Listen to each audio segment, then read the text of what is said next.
Gbangbadẹkùn kedere má bẹ́ẹ̀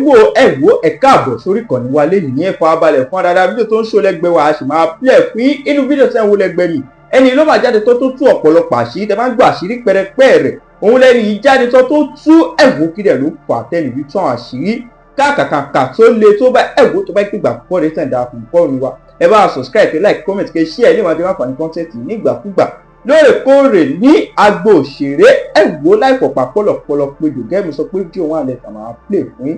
fídíò náà rèé ẹ̀ka jìjẹ̀ gbádùn ẹ̀. sọ̀rọ̀ ó ní àǹtí nǹkan yẹ lo ẹ fún mi mọ́nà àṣẹ fẹ́ pa mí ni nǹkan tó mo ti wà used to it so apart from that tíyàn bá dúró ní dúró màmá àwọn nǹkan tí ìyá Adébímpé fi qualify màmá lọ́dọ̀ mi màá sọ fún yín láàárọ̀ yìí níbo la ti ń bọ̀ máa mú ọ̀rọ̀ yẹn lẹ́sẹẹsẹ màmá Adébímpé sọ àwọn nǹkan kan nínú show wọn gbogbo yín lẹ mọ̀ pé wọ́n ti ṣe bí show 3-4 fún mi látìgbà tí ọ̀rọ̀ kan ti ṣẹlẹ̀ nígbà yẹn àtìgbà yẹn mo ti stay on my lane nígbà tí Òbésèré ṣẹlẹ̀ wọ́n ṣe show fún mi show kan náà tún ṣẹlẹ̀ wọ́n ṣe show fún mi mi ò dáhùn àmọ́ ní àná àwọn màmá wa kan pè wá wọ́n ti kọ́kọ́ bá mi sọ̀rọ̀ wọ́n bá wọn náà sọ̀rọ̀ wọ́n wá pè wá àwọn nǹkan tí mo dẹ̀ sọ fún wọn lórí show lánàá ní inú fóònù lánàá ni mo sọ fún wọn gẹ́gẹ́ bí mo ṣe sọ lórí show mi mo ní mi ò apologize o torí pé àwọn nǹkan tí mo sọ tòótọ́ ni àmọ́ mi ò refer sí yín bẹ́ẹ̀ nǹkan tí mo sọ fún wọn lórí fóònù lánàá ni pé mi ò bá yín wí mo dẹ̀ tún ti àsìkò yìí sọ̀rọ̀ mi ò tí tó bá yẹ pé mo tiẹ̀ mọ̀ pé Mọ́mì Adébímpé ti ṣe show mi ì ní dá sọ̀rọ̀ yẹn rárá mo lè wá dá sí lẹ́yìn kí n bá wọn fámìlì yẹn sọ̀rọ̀ lẹ́yìn bọ́ mi ì ní dá sí rárá torí pé mò ń pa mi ò fẹ́ wàhálà mò ń sá so mi ò ní dá sí rárá bọ́ mi ò rí show wọn in the first place mo dẹ̀ sọ fún wọn lánàá pé mi ò rí show wọn àmọ́ wọ́n wá sọ àwọn nǹkan kan lánàá tí mo bi wọ́n mo ní wọ́n ní ẹ sọ pé mò ń mu sìgá ṣé ẹ rí sìgá lọ́wọ́ mi rí ni wọ́n láwọn ò rí wọ́n ní ṣùgbọ́n wọ́n gbé wá fáwọn pé àwọn èèyàn ló gbé wá fáwọn mo wá wò nínú pé wọ́n gbé wá fún yín ẹ ní evidence ẹ dẹ̀ mọ position yín àti bí Ọlọ́run ṣe kẹ́yìn àti ibẹ̀ ṣe ẹ̀yin ti délùú ìṣáájú mi ẹni wọ́n gbé nǹkan wá fún yín ẹ ní evidence mo dẹ̀ tún bi wọ́n lánàá yẹn pé màmá mi ò bá yín sọ̀rọ̀ lórí fóònù lórí fídíò rí pé the same mama tẹ́ ń bú yìí tẹ́ bá ní sọ fún màmá pé mo fẹ́ nǹkan o tó bá ń bọ̀ gba sọ fún màmá kìíní kan màmá yẹn á lọ sọ́jà even gbà tí mo wà ń bí á lọ rà á sẹ́ǹdì ẹ̀ èmi á sẹ́ǹdì ẹ̀ láti ilé mi màá sẹ́ǹdì ẹ̀ sí yín ìyá yẹn náà lè wá gbé bọ́tà ni wọ́n ń bú báwo la ṣe dé lọ́rọ̀ ìyá báwo ni ẹ̀yin tẹ́ máa ń sọ pé ẹ̀mí ṣe jáde kíníkan ǹgbà tí n bá ti ṣàlàyé ọ̀rọ̀ yìí fún yín ẹ wá mọ̀ pé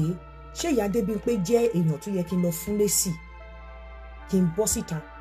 táwọn bá tiẹ̀ ṣe irú nǹkan tó ń ṣe yẹn torí mo sọ fún wọn lánàá pé tẹ́yìn ò bá rò tàtẹ̀yìn wá èmi á rò tàtẹ̀yìn wá ṣó yẹ kémi bọ́ta lọ fún wọn lésì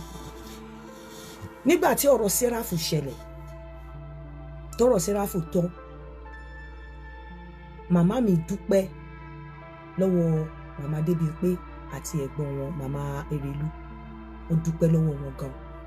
lára àwọn nǹkan tí màmá mi dẹ̀ sọ nígbà yẹn pé ọmọ yín ni o ẹ fà mọ́ra o ẹ ṣe kinní kan o based on that pé màmá mi ti free mọ́ wọn màmá mi pè wọ́n lẹ́yìn torí màmá mi fẹ́ jẹ́ kí n ṣe nǹkan kan tí mo dẹ̀ yarí pé mi ò fẹ́ ṣe màmá mi wá pe àwọn màmá yẹn lẹ́yìn pé kí wọ́n bá mi sọ̀rọ̀ ó yẹ kí n bínú ṣe mọ̀ kí tí n bá bínú sí màmá mi pé báwo lẹ ṣe máa ṣe báyìí tí n bá ti bínú sí wọn pé wọ́n ṣe pè wọ́n mo ti da relationship yẹn rú nìyẹn wípé báwo náà ṣe máa pè wọ́n sọ̀rọ̀ mi ní ìbínú mo kàn sọ fún màmá mi pé mo mọ̀ pé ọ̀rọ̀ abiyamọ lẹ̀ ń ṣe tẹ́ ṣe pè wọ́n àwọn màmá yẹn dẹ̀ bá mi sọ̀rọ̀ mo ní ń da omi ò gbàṣẹ́ màmá Adébímpé wà lára àwọn tí wọ́n dúró tí wọ́n fèsì màmá mi pé ẹ fi yín kálẹ̀ ẹ fi ọmọ yìí lẹ̀ ẹ filẹ̀ tó bá yẹ pé kò sí níbi tó wà wọn ò ní máa ṣe kinní kan ẹ filẹ̀ màmá Adébímpé tún padà wá bá mi wípé tí n bá lọ ṣe nǹkan tí wọ́n ní kí n lọ ṣe yẹn Ọlọ́run jẹ́ kí n lè mú ẹ̀mí mi bọ́ síta ń bẹ̀ which tí mo dey appreciate ẹ wo bí relationship wa ṣe ń bọ̀ láti ìgbà yẹn tí n bá wà lẹ́kọ̀ọ́ tí n bá pè wọ́n wọ́n láwọn fẹ́ bá màmá sọ̀rọ̀ wọ́n lè pè mí pé tí n bá ti wà níbi tí màmá wà o àwọn fẹ́ bá màmá sọ̀rọ̀ o tí n bá dẹ̀ wà lọ́dọ̀ màmá lóòótọ́ máa pè wọ́n wọ́n á kí màmá. gbà mí ọ̀lẹ́ ni ẹ bá ń bọ̀ ẹ di kinní kan ránṣẹ́ o màmá dẹ̀ di mẹ́rù tí n bá dé màá sẹ́ǹdẹ̀ sí wọn láti bí. nígbà míì gan wọ́n lè ní àwọn nídìí kinní kan màá ránṣẹ́ sílé wọ́n á sẹ́ǹdì ẹ̀ màá sẹ́ǹdì ẹ̀ sí wọn. ẹ wo relationship yẹn. àwọn tó bá mọ̀ mí gan tí bá máa meet ẹ for the first time èmi jẹ́ èèyàn kan tó yẹ pé mo máa ń sá fún ọ̀rẹ́ gan mi ò gbogbo nǹkan tó ń mọ̀ experience yìí ó serve me right nítorí pé mo bend rule mi so mo máa ń sá gan tí n bá fẹ́ wá meet ẹ for the first time máa make sure pé mo mú gift dání tradition mi ni kò mí pé bóyá mo fẹ́ clinch mọ́ ẹ àbí mo fẹ́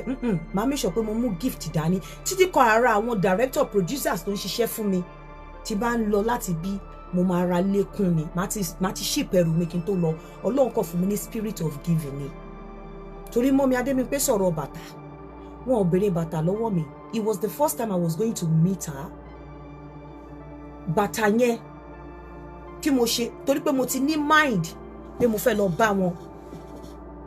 bí mo ṣe ra bàtà yẹn Ralph Lauren nígbà tó dé bàtà yẹn ó kéré sí mi mo wá rò pé tí màá fi dá padà mo máa lọ meet màmá mi jẹ́ ń gbé dání mo dẹ̀ gbé dání kì í ṣe pé wọ́n bí mi. wọ́n sọ̀rọ̀ freezer wọ́n sọ̀rọ̀ washing machine níbi tí ọ̀rọ̀ yẹn ti dùn mí jù nìyẹn because we had an agreement pé ẹ má máa tí bá ṣe nǹkan fún yín oúnjẹ ọmọ ni ẹ má wàá máa sọ lórí Facebook though I didn't tell her the reason tí mo fi ní kọ́ máa sọ lórí Facebook but reason tèmi ni wípé tẹ́ bá ń sọ ìjọ mi tí nǹkan bá ṣẹlẹ̀ tẹ́ bá fẹ́ sọ̀rọ̀ fún mi àwọn èèyàn máa ní bóyá nǹkan tẹ́ ń jẹ lọ́wọ́ mi àbí bóyá nǹkan tí mò ń ṣe ní ẹ má máa mi sọ reason fún ọbọ mo ní èmi ò fẹ́ wọn ò béèrè washing machine lọ́wọ́ mi a jọ ń sọ̀rọ̀ lórí fóònù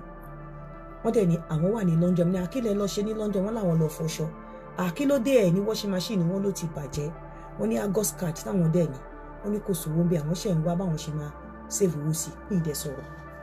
mo dẹ̀ pé partner mi mo ní bye ni Mọ́mì Adébímpé sọ pé ó dẹ̀ wù mí kí n fún wọn ní kí n bless wọn pẹ̀lú washing machine ṣé mo lè ṣe ìyẹn dẹ̀ ní kí n ṣe mo dẹ̀ rà á mi ì sọ fún wọn ohun tí ìjọ tí wọ́n fẹ́ lọ deliver wọn kò sọ fún wọn pé wọ́n bọ̀ wá deliver washing machine fún yín èmi ò kí mo dẹ̀ sọ fún wọn pé ẹ má sọ fún mi ìfẹ́ àwọn làwọn fẹ́ ṣe fídíò mo ní mi ìfẹ́ rí lórí Facebook ẹ jọ̀ọ́ ẹ má sọ lórí Facebook ṣé ẹni tí mo ti nírú relationship bẹ́ẹ̀ yẹn fún nígbà míì tá máa sọ̀rọ̀ you will talk to me about your personal life I will speak to you about myself ṣé irú èèyàn yẹn táwọn bá jáde bẹ́ẹ̀ yẹn èmi náà jáde bẹ́ẹ̀ yẹn ẹni tí àwọn òbí mi ti rí tán ní àwọn ọmọ yín ni o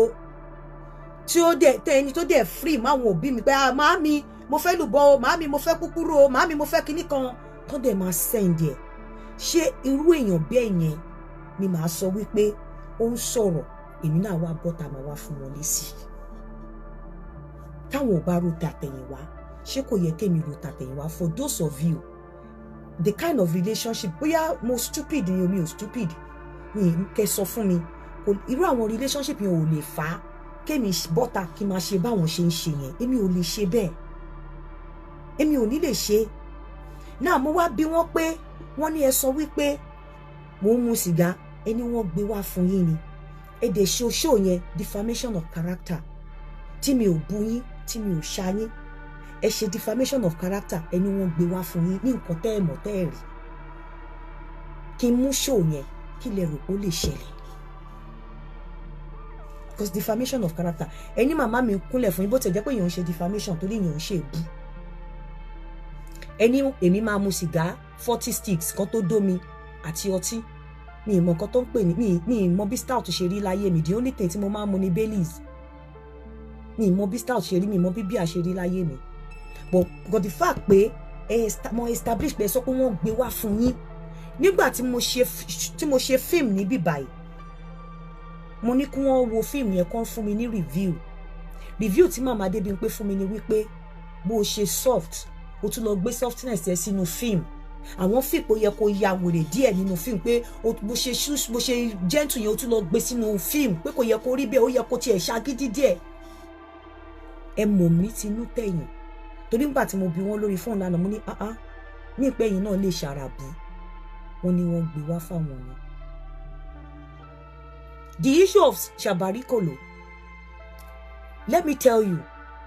I am not afraid of anything. The only thing that I can be afraid of is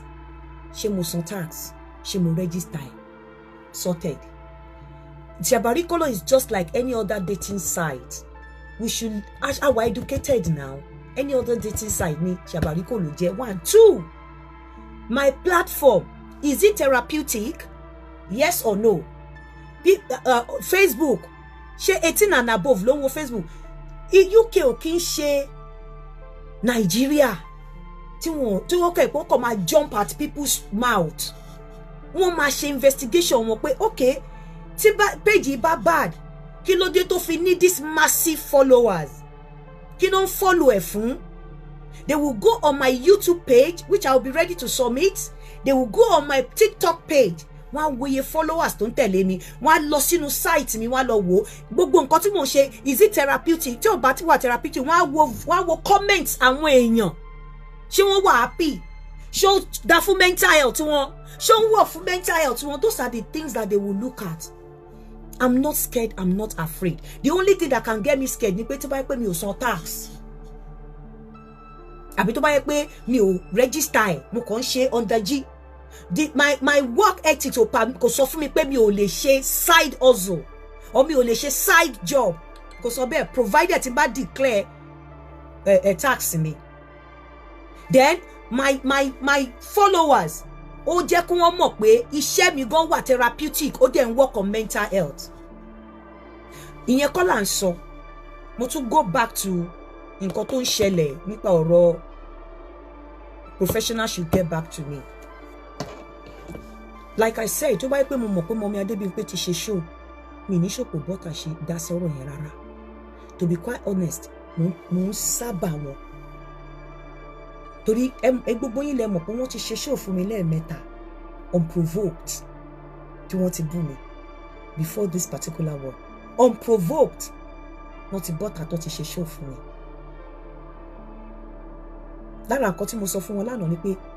tí ẹ̀rọ bí kankan tí mo ti dá sí yín. Mo rí ibi táwọn kan sọ pé kán trash mi. Mọ́mì Adébímpé gan mọ̀ pé mi ò kí ń ṣe ọmọ tó lè trash. Wọ́n mọ̀ pé mi ò dúró nídúró ọmọ tó lè trash. Àwọn gan mọ̀. Mo sọ fún wọn lánàá lórí phone pé in your own silent moment you will think about all these things that you have done. You will reflect on them and you will know that I have not wronged you. Wọ́n mọ̀ pé mi ò kí ń ṣe ọmọ tí wọ́n lè trash. Torí pé mi ò fi ọwọ́ bẹ́ẹ̀ mú wọn. Mo stay back, mo stay alone because mo rí pé wàhálà yẹn mi ì dẹ̀ fẹ́ wàhálà. The issue of pé mo ní káwọn professionals wá bá mi. I was not particular about her, not referring to her. She could be among the professionals because she's a learning disability nurse. So she's part of the professionals, but not particular, more direct. Àwọn gan sọ lánàá pé èèyàn kan wà lórí TikTok. Ipe tó jẹ́ nurse, ipe tó sọ wípé wọ́n ti fẹ́ short ẹnu àwọn. Ṣé bí professional nìyẹn náà? And nǹkan tí mo dẹ̀ fi ń play safe níbẹ̀ yẹn ni pé I didn't want Bukky Jesse because I saw her own show and I didn't want her to feel I was referring to her. Ni mo ṣe spread it out pé the professionals. And let me tell you, for those of you, ẹ jẹ́ ká wá ìmọ̀. NMC ní kọ́kọ́ ni wọ́n lè report fún àbí no lè help èèyàn. A ní CAM, the campaign against miserable living miserably. A ní wọn. A ní Mind, àwọn tó máa ń support àwọn tó bá wà down, tó bá ní emotional breakdown. A ní wọn. A ní Papyrus, àwọn tó máa ń support under 35. A ní wọn. A ní the Good Samaritans, àwọn tó máa ń support àwọn tó bá ní issue báyìí. A ní wọn. A dẹ̀ tún ní àwọn same line, àwọn tó bá ní problem pẹ̀lú mental kini wọn, tó bá wà emotionally down. I can be of help. Mo lè refer yín, mo lè signpost èèyàn fún yẹn. But èmi Olúyinká, èmi ò lè ever láyé mi. Kódà kí n wà níbi tí wọ́n ti fẹ́, tí mo ti rí pé ẹni yìí ó goof, ẹni yìí ó mess up. wọ́n á fẹ́ deal pẹ̀lú ẹ̀ kó má mọ̀ máa stand in the gap fún pé no don't do that dépò pé èmi ẹni tí mo ti ní relationship pẹ̀lú ẹ̀ rí mo sọ fún wọn lánàá pé èyí lè má ro tàtẹ̀yìn wá but ẹni tí àwọn òbí mi ti rí as a mother figure of course màmá mi kò sí bí mo ṣe lè ṣe ìyá mi wọ́n ṣe máa sọ pé èèyàn lèèyàn wọn máa jẹ́ kò sí bí mo ṣe lè ṣe ìyá mi kò lè ṣe nǹkan tí ìyá Adébímpé ṣe fún mi but ìyá mi ti rí as a mother figure náà ṣe máa ń relate pẹ̀lú wọn nígbà míì náà ṣe máa ń kí wọn pé ìyá tèmi màmá mi ò tẹ̀ lè kúnlẹ̀ anyways because wọ́n wà reduced in mobility so wọn ò lè kúnlẹ̀ pé màmá mi kúnlẹ̀ fún wọn lójú phone wọn ò bá ìyá mi sọ̀rọ̀ rí lórí fídíò àfi tí n bá wà ń bẹ̀ mí ìdẹ́lẹ̀ rántí bí àǹgbà tí mo wà ń bẹ̀ bóyá wọ́n bá wọn sọ̀rọ̀ lẹ́ẹ̀kan kò ṣẹlẹ̀ rí mi ì mu ọtí lójú wọn rí wọn ò rí sìgá lọ́wọ́ mi rí wọ́n mọ̀ pé yàn jẹ́jẹ́ ni mí you came out and say all those things ẹ̀yin tẹ́ ẹ mọ implication nǹkan tẹ́ ẹ sọ ǹjẹ́ kò ń ṣe defamation of character tẹ́ ẹ dẹ̀ mọ̀ pé mi ò bu yín lẹ́yọ̀ kan báyìí wípé okay tí bá gbé kinní yẹn ẹ mọ̀ wípé ẹ ní nǹkan ẹyọ kan tẹ́ lè fi go against mi ẹ ní nǹkan ẹyọ kan báyìí ọ̀rọ̀ ẹyọ kan báyìí pé èébú ẹyọ kan báyìí tẹ́ ẹ lè tẹ́ pé ẹ máa fi counter pé mo gbé kinní yẹn pé this is what all you have said about me ẹ ní nǹkan ẹyọ kan tẹ́ lè fi counter mi torí mi ò lanu mi bú yín rí and I still told you yesterday mo ní no matter the show you stage for me because of the relationship I shared with you in the past the fact that my mother looked up to you as a mother to me to her own child mo ní mi ò ní ever gbẹnu sí ẹ̀yin lè máa ṣe ẹ mọ̀ pé ẹ̀yin lè gbàgbé gbogbo ẹ̀ ẹ lè gbàgbé kò kàn mí bò pé èmi ò ní ṣe èmi ò ní ṣe mo dẹ̀ tún ti wá sọ nísìn ẹni mi bá ti ṣe show kí n ti disclaimer mo ní I did that show yesterday I was not you could be part of those people because mental health professional ni yín mo dẹ̀ sọ fún yín lánàá you would agree with me wípé táwa bá máa báyàn wí ó yẹ kó rí the training nínú ẹ̀ bí bá wí tá máa bá èèyàn wí mi ní káwọn èèyàn má bá ṣáídá wí but láàárín èmi àti yín ṣó wà professional láti sọ pé irun òbú ẹ̀ ta kókó kìíní ẹ̀ ta kókó kó wà professional láàárín èmi àti yín ẹ̀ ń bẹ́ mi náà wí mi ní kẹ́ má báyàn wí mi ní kẹ́ anybody má báyàn wí but ìṣe tí ẹlòmíì tí ò mọ̀ tó máa báyàn wí kò yẹ kí ẹni tó mọ̀ kó báyàn wí bẹ́ẹ̀ now ẹlòmíì tí ò mọ̀ rules and the regulations of things ó lè bọ́ta kó sọ pé òun ríbi tí mo ti ń ṣaṣẹ́wó lóòótọ́ tí mò ń sanwó bó ṣó yẹ kẹ́yìn sọ wípé wọ́n gbé nǹkan wá fún yín tẹ́ ẹ̀ lè establish tẹ́ ẹ̀ ní evidence tẹ̀dẹ̀ bọ́ síta tẹ̀dẹ̀ sọ ṣé kí n wá gbé yẹn kí n take it further ládùúrú nǹkan tèmi àti yín ti jọ share because defamation of character ni tí èmi bá wà ní Nàìjíríà tẹ́yìn wà ń bí báyìí it's a different ball game tẹ́yìn bá wà ní Nàìjíríà tẹ́mi wà ń bí báyìí it's a different ball game àwa méjèèjì lájọ wà ń bí ẹ dẹ̀ sọ lẹ́nu ara yín fún mi wípé wọ́n gbé wá fún yín ni nǹkan tẹ́ẹ̀lì establish kán wá gbé ọ̀rọ̀ yín wá fún mi kí n wá bọ́ síta tí mo mọ báwọn èèyàn ṣe rí pé wọ́n máa ń wá láti kó sábẹ́ èèyàn láti sọ nǹkan kí n wá bọ́ síta kí n wá sọ up till this moment tí ì lè rí nǹkan ẹyọ kan tí bá ní mo take kíní yẹn further tí ì lè ní nǹkan ẹyọ kan tẹ́lẹ̀ fi counter mi ṣàbárí kò ló yẹn mo fẹ́ kẹ́ ẹ take further honestly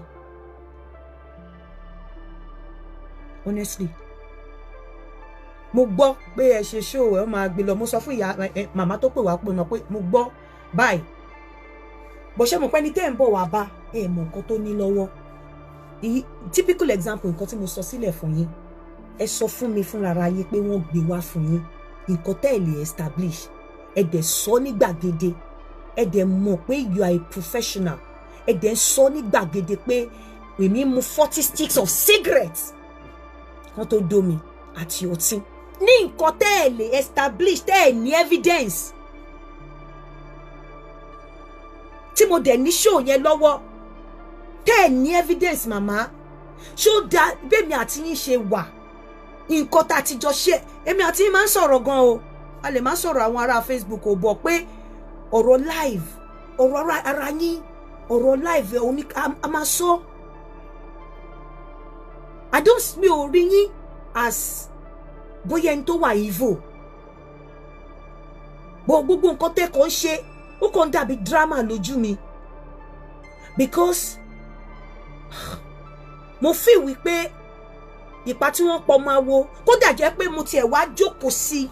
mo jókòó pẹ̀lú yín, mo mu sìgá, pé yes lójú yín mo mu sìgá, lójú yín mo mu ọtí, mi ò expect ẹ lẹ́nu yín, let alone ẹ wá confirm pé wọ́n gbé wá fún yín. Now ask me, ẹ bèrè lọ́wọ́ yín gẹ́gẹ́ bí ìyá tó bá jẹ́ yín lẹ bí mi, tẹ́ ẹ bọ́ sí kan tí ẹ rí evidence, tí bá take ẹ up, kí làwọn èèyàn máa sọ? Ẹ̀yin náà dẹ̀ mọ̀ pé ẹ ní evidence ẹ̀yọ kan báyìí against me, ẹ lè sọ bí tí mo ti bu yín báyìí rí. Ẹ ti ṣe show fún mi, ẹ ṣe show fún mi,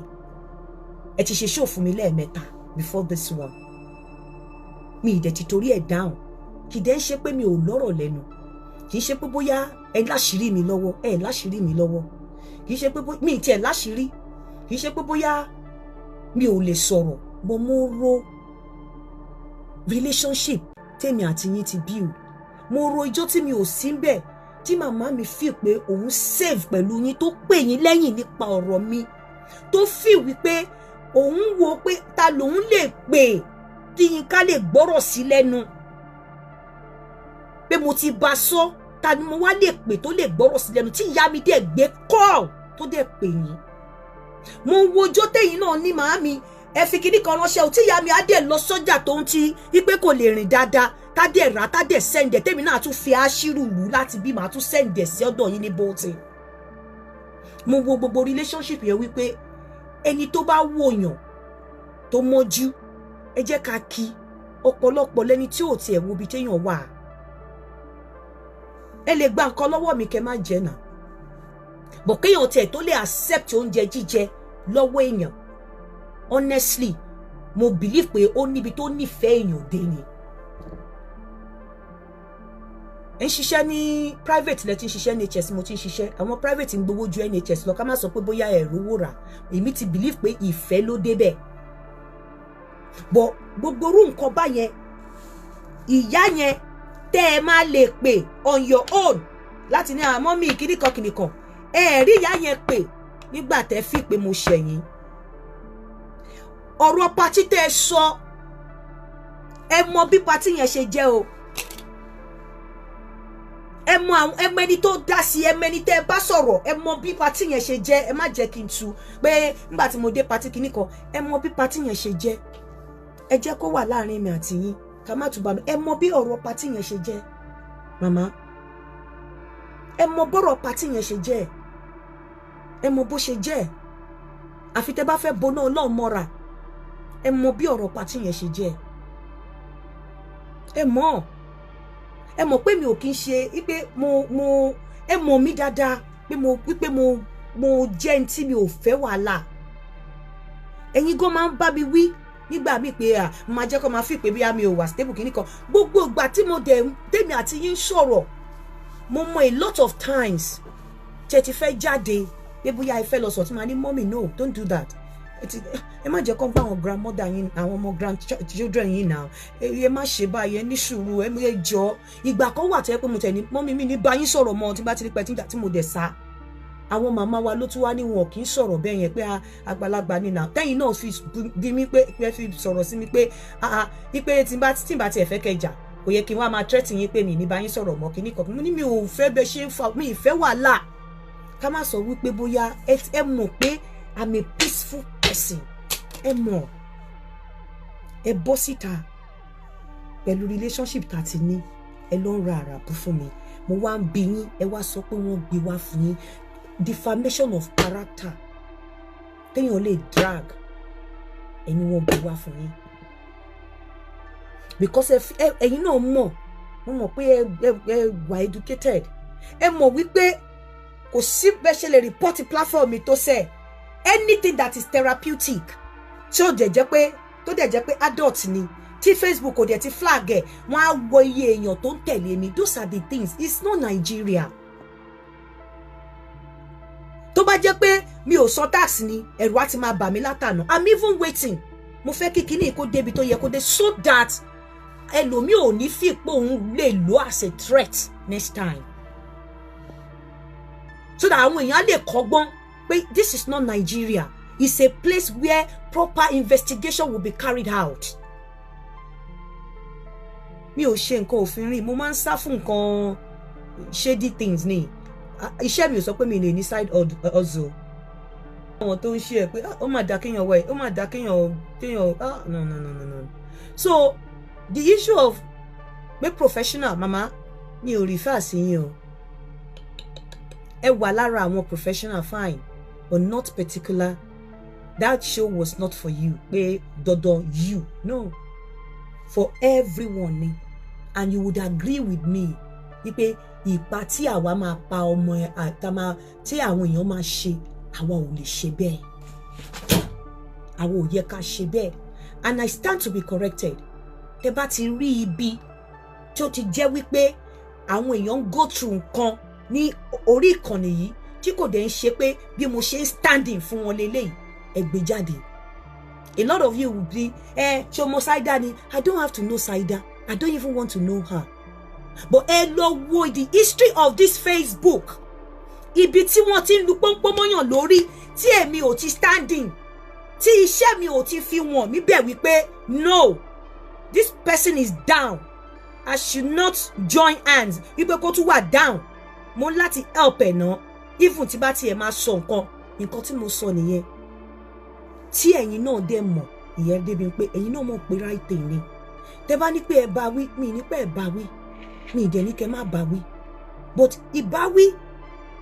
yàtọ̀ sí àwọn nǹkan tí mo gbọ́ yẹn. Ẹ understand?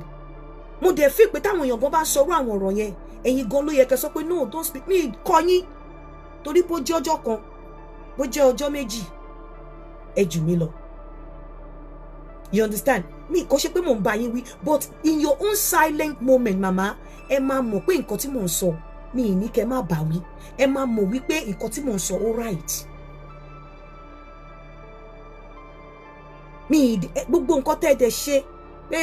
ẹ mo fẹ́ gbaṣẹ́ lọ́wọ́ yín, ẹ mọ̀ fúnra yín pé èmi ò lè gbaṣẹ́ lọ́wọ́ even ẹni tí mi ò ní relationship pẹ̀lú. Tó ẹ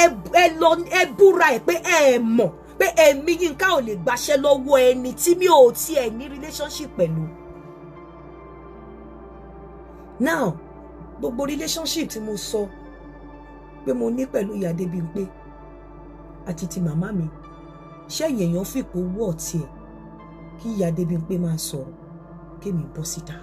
ìwà fún lésì. Ṣe fìpò wọ́ tiẹ̀ tí Ìyá Adébímpé bá tiẹ̀ ṣe iṣẹ́ tí wọ́n ṣe, ṣé ó yẹ kémi náà tún ṣe bẹ́ẹ̀? Táwọn ò bá rántí àná, tí wọn ò rántí, because mi ò imagine